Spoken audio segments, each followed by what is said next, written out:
Who are you hooding at? We're getting a full body hood.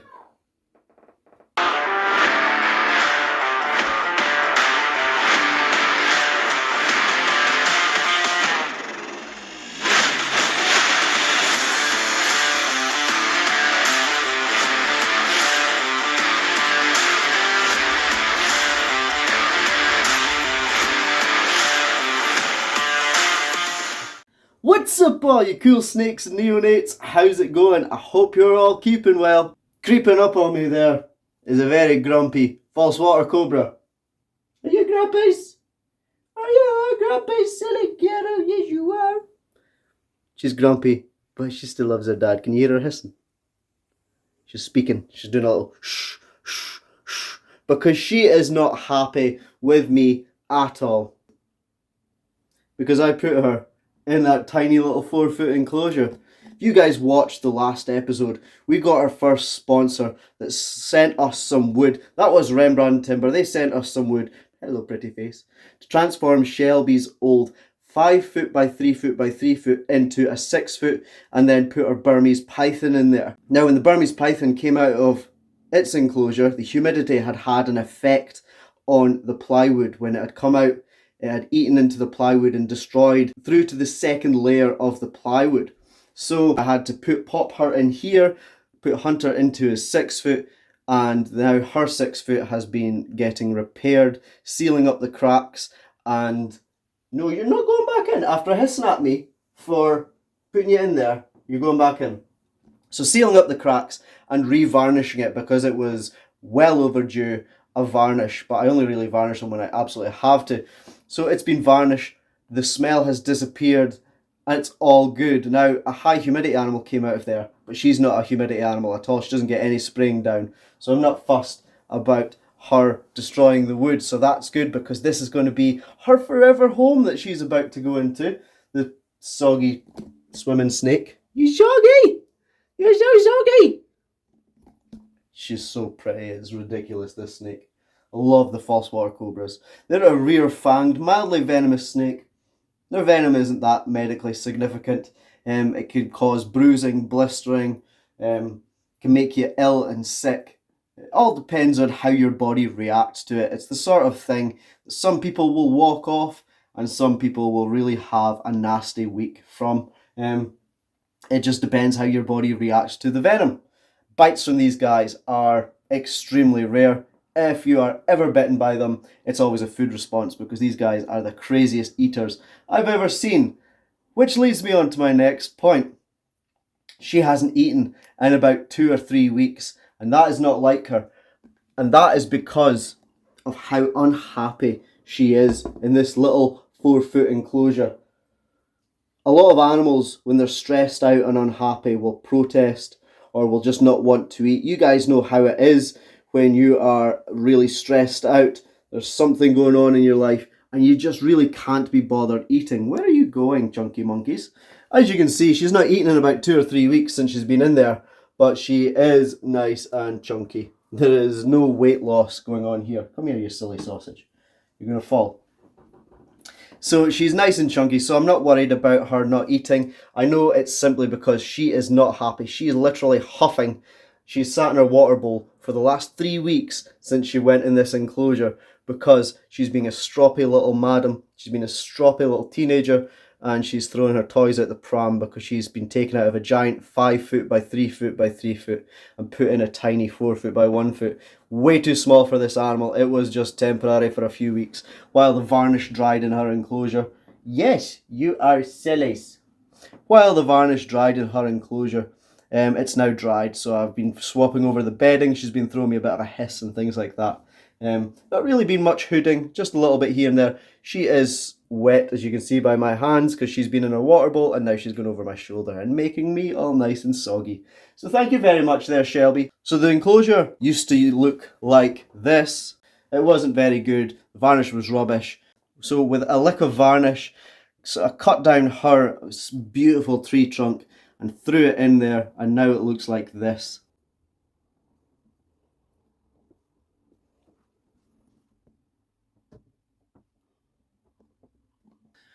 What a transformation. This little girl Hello. This little girl here is going to be absolutely fantastic in this. She's going to absolutely love it. She didn't necessarily need the taller Viv. These guys like to think they can climb, but they really are clumsy as heck. There's no point giving them stuff to climb on. Enough height to investigate, but not really any point in giving falsies anything to climb on, because they will fall off it like absolute clumsy sausages that they are. Right, let's pop her in her new enclosure. On a side note, guys, I got a plant. I know that's not crazy, but I've always wanted to put a plant in my animal room. I actually want to get loads of them in here because they improve the oxygen levels in the room. So they're going to improve the quality of the oxygen for all these animals that are breathing in here. And I really like it. I think it's very pretty. Hit me up in the comments below, guys. Jump in the comments if you got ideas for plants that we can put in here. Bearing in mind, we don't have a lot of room, so I was thinking of maybe hanging species and things for sitting on top of the Vivs that are going to hang down and stuff like that. You know, sort of like send trails off down the fronts of the Vivs and things. But yeah, hit me up in the comments below, guys, if you're into your plants as well, because I am not very knowledgeable when it comes to plants, especially stuff that can cope with about 25 to 27 degrees heat. So hit me up and let me know what you guys suggest in here, and let me know what you think about keeping plants in your animal room and improving the oxygen levels in here for these awesome and amazing animals. Now, a wee while ago, Shelby shed, and of course, because they're not a massive humidity animal, she sheds in one piece all the time. Colubrids are good for that. Look at the size of this shed. I remember when we got Shelby. If you guys remember the unboxing of Shelby, she was that size when we first got her. This was her last shed. That tail is touching the floor. This is like a month or so old. So this is dried out and shrunk. And it is touching the floor, and it is way above my head there. That is about 6+, probably closer to 7-foot shed. Crazy! 7-foot snake, right? Wrong. I see so often on Facebook groups and things like that, people saying, oh, I've got a 7-foot snake, I measured the shed. Unfortunately, guys, the shed is always bigger than the snake. On average, between 10 and 20% bigger. I find the bigger the snake, the bigger the difference between the size of the shed and the size of the snake. Part of that being that when the snake sheds, you can see the skin in between the shed.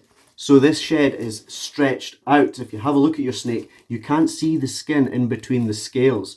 Now the scales are still the same size, but the shed is stretched out. Now speaking of the scales being the same size, have a look at these belly scales.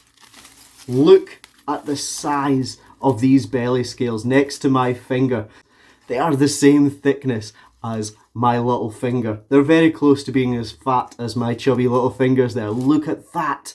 This was a snake that was about that size when we first got her. And now look at her. This is about 1.5 years growth.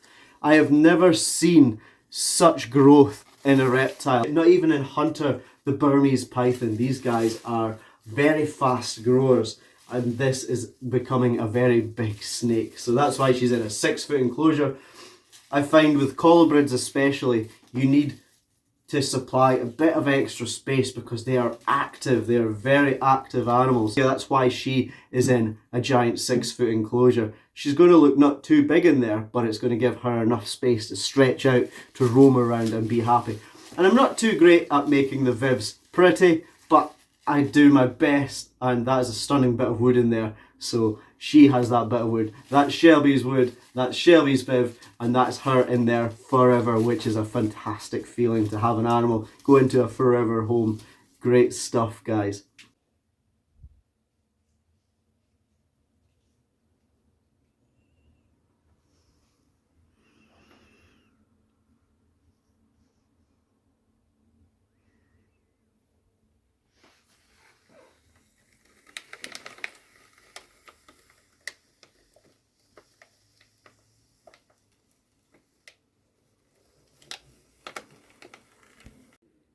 Who are you hooding at?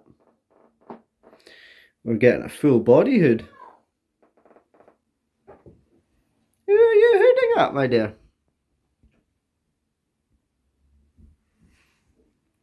So this is a false water cobra's defensive pose. Flattens her whole body out like that. not just their hood.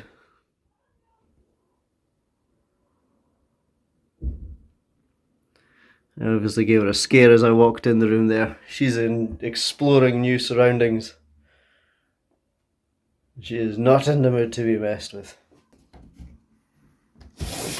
What are you doing in there, sillies? Why are you being so silly? Why are you being silly? Come here. Oh, that was a tail whip and a half.